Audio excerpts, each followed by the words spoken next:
I remember the first time they thought I was nothing. Small, invisible, replaceable, every glance weighed with dismissal. Every word a reminder that I existed only in the shadow of their pride. They thrived on it.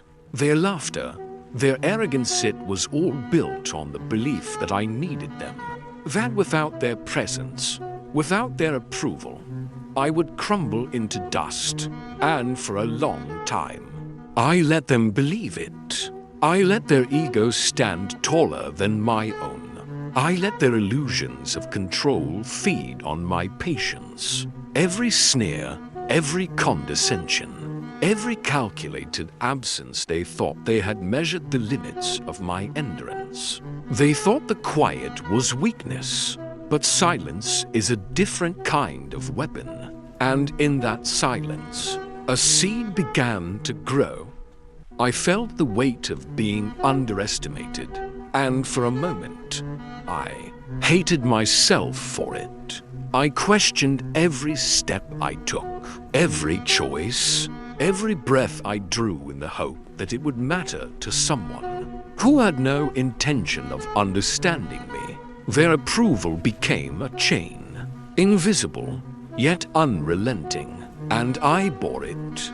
I bore it until the cracks started to appear not in me, but in them. Because betrayal is not always loud. Sometimes it arrives softly, disguised as absence, as neglect, as the quiet refusal to see, and I felt it again and again.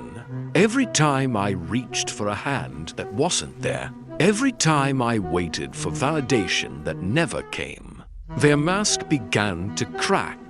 But I had to learn to see it, to understand it, before the moment of reckoning could come. It was in that slow erosion that I learned the first truth. That pain, when faced alone, is a teacher. That isolation is not a grave, it is a forge. And in that forge, I discovered a version of myself that no one else could recognize. Yet, I remember the nights of quiet confrontation, the internal battle no one witnessed. I faced myself. I faced my fear. I faced every insecurity they had counted on to keep me small. And I tore it down, bit by bit, thought by thought, breath by breath. I rebuilt in the dark, where no one could mock the process. And in that darkness, I found clarity. I found purpose. I found power. They never noticed at first. They never realized that absence can speak louder than presence. That independence is a wound far deeper than any act of rebellion. And then, slowly, they did. It started with small things. A call unanswered, a request ignored, a smile not offered in gratitude or approval. And I felt the shift, felt the tremor in the foundation of their certainty. They were used to me meeting them. They were used to my compliance. They were not ready for the quiet assertion of self. And oh, when they first noticed, I could see the disbelief, the panic barely contained beneath the surface, the quick adjustments, the faltering pride, the frantic recalculation. They tried to regain control, tried to remind themselves who I was supposed to be, but it was already too late. They did not understand that control is a fragile thing, and freedom cannot be taken back. With every realization, their ego cracked a little more. I watched it happen, slowly, deliciously, irreversibly. They could not comprehend the distance I had walked without them, the strength I had gathered in silence, the quiet ferocity of a will unshackled. I do not revel in revenge. I do not sharpen my words to wound. My power lies in motion, in growth, in the calm inevitability of my independence. And yet, the sight of them struggling to understand what cannot be undone is intoxicating. They believed they mattered. They believed their presence was essential. But every time they reach for me, every time they hope to reclaim a place in my life, they break a little more. And I do not need them to break them. No, the fracture comes naturally. It is the consequence of their own pride. I have learned that absence is a blade, sharp, precise, unforgiving, and it cuts not because I wield it in anger, but because I wield it in clarity. They are no longer the center of my world. Their opinions, their demands, their ego, they no longer dictate my steps. And that is the ultimate weapon. I move through the world with a quiet authority, a calm menace that they cannot name. I do not answer to them. I do not explain. I do not seek approval. Every act of autonomy is a strike to their fragile belief that they were ever necessary. Every choice I make without them, every victory I claim without seeking their gaze, is a fracture they feel in the very marrow of their pride. And they notice. I can see it, even from a distance, even through the smallest interaction. They feel it, the slow collapse of the illusion that they were indispensable. They thought I would crumble. They thought I would bend. They thought I would need them to survive. But I am not what they imagined. I am not soft. I am not small. I am not theirs to command. I have rebuilt in silence. I have walked through fire alone. I have faced the shadows in my own mind and made them mine. And now I rise, unbroken, unbound, unstoppable.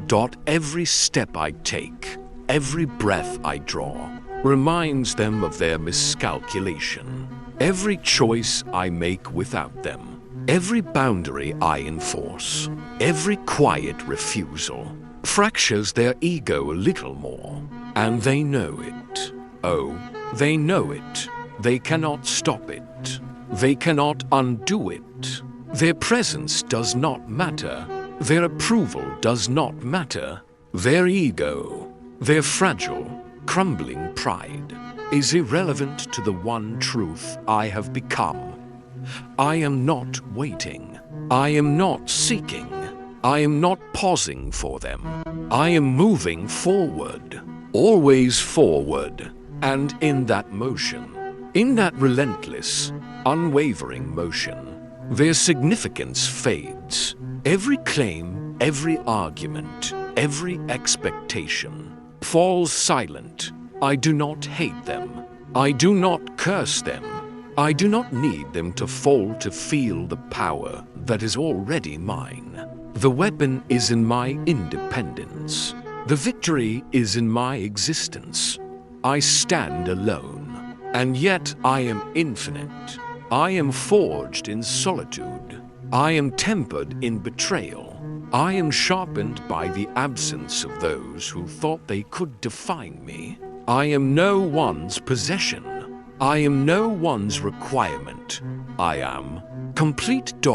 And as they reach, as they strain, as they glimpse the world without their name written upon it, I see the cracks. I hear the falter.